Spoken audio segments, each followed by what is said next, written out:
दोस्तों स्वागत है एक बार फिर से आपका सरकारी समाचारों में। दोस्तों पीएम मोदी ने यूपी के सरकारी कर्मचारियों को दी बधाई। 19 साल बाद फिर से लागू होगी पुरानी पेंशन योजना। दोस्तों आपको बता दें, राज्य कर्मचारी संयुक्त परिषद के अध्यक्ष जे.एन. तिवारी ने प्रधानमंत्री नरेंद्र मोदी को ईमेल आईडी पर एक ज्ञापन भेजते हुए पुरानी पेंशन के विकल्पों को खोलने की मांग की है। 12 मार्च 2022, 8 अप्रैल 2023, 24 अप्रैल 2023 और 11 जुलाई 2023 को उन्होंने प्रधानमंत्री से पत्र लिखकर कर्मचारियों को नई पेंशन व्यवस्था से पुरानी पेंशन व्यवस्था में जाने का विकल्प देने की मांग की। दोस्तों आपको बता दें, बताया गया कि केंद्र सरकार ने अपने कर्मचारियों को 1 अप्रैल 2004 से पुरानी पेंशन खत्म कर दी है। विभिन्न राज्यों ने भी केंद्र सरकार की तरह पुरानी पेंशन को समाप्त करके नई पेंशन प्रणाली लागू की। कर्मचारी संगठन नई पेंशन का विरोध करते रहे।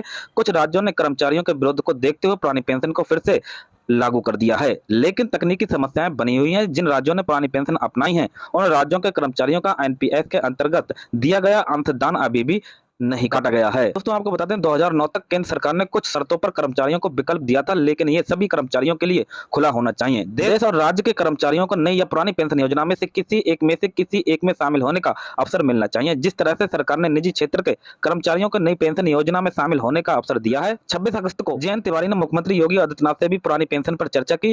मुख्यमंत्री ने कहा कि केंद्र सरकार ने पुरानी पेंशन की बहाली के लिए एक समिति बनाई है।